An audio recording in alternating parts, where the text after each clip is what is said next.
여러분, 솔직히 물어봅니다. 만약 오늘 밤 눈을 감았는데 내일 아침 눈 뜨지 못한다면 평생 모은 그 돈이 무슨 소용일까요? 나이를 한 살 한 살 먹어가니 이제야 비로소 알 것 같습니다. 우리가 정말 두려워하는 건 죽음 그 자체가 아닙니다. 준비 없이 가는 것, 자식한테 짐이 되는 것, 그리고 요양원에서 외로이 가는 것. 이게 진짜 무서운 겁니다. 오늘은 특별한 분 이야기를 들려드리겠습니다. 22, 한창 꽃다운 나이에 감전사고로 두 다리와 한쪽 팔을 잃은 청년. 그런데 이 청년이 기적적으로 살아나서 수천 명의 마지막을 지켜보는 의사가 됩니다. 그 이름 BJ 밀러. 그가 죽음의 문턱에서 돌아와 우리에게 전하는 이야기. 한 번도 들어본 적 없는 진짜 진실입니다.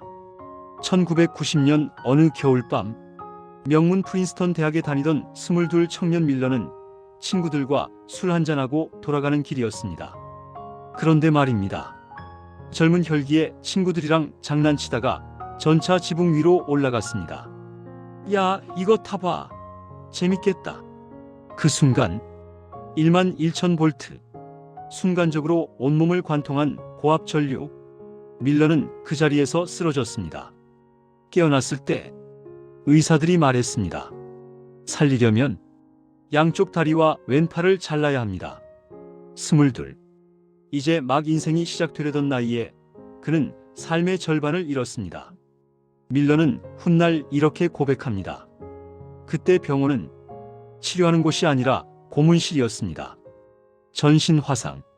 하루에도 몇 번씩 소독약으로 상처를 씻어내야 했는데 그 고통이 말로 표현할 수가 없었다고 합니다.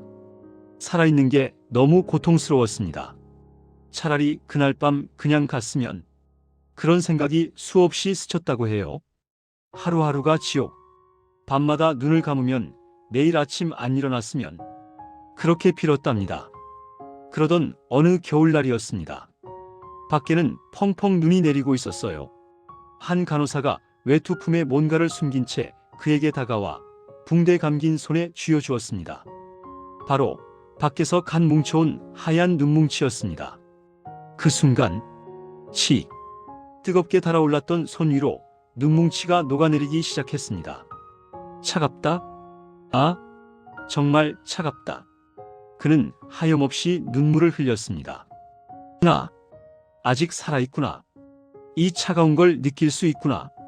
그 작은 눈뭉치 하나가 수천만 원짜리 의료 장비도 명의의 처방도 주지 못한 걸 주었습니다. 바로 살아야 할 이유였습니다. 여러분, 우리를 살아있게 만드는 건 거창한 성공이 아닙니다.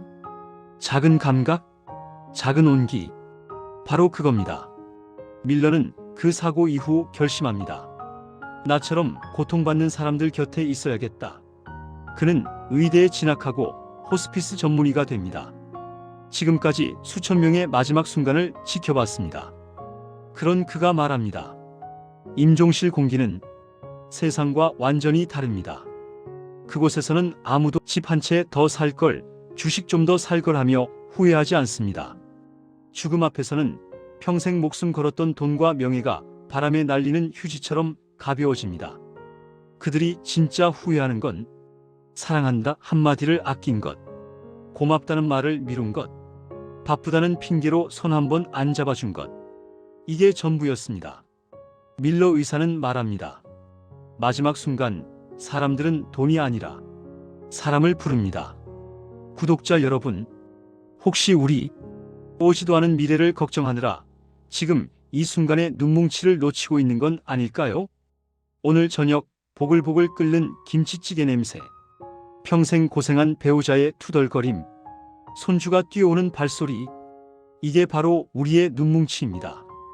먼 훗날 우리 인생을 조용히 되돌아볼 때 가장 먼저 그리워할 것들이 바로 이 순간들입니다. 통장에 몇천 더 있고 없고 그게 중요한 게 아닙니다.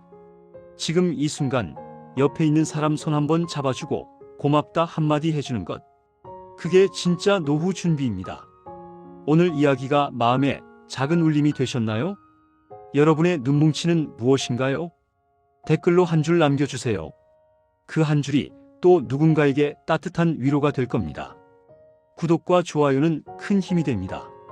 저는 항상 여러분의 인생 2막을 끝까지 응원하겠습니다. 시청해주셔서 감사합니다.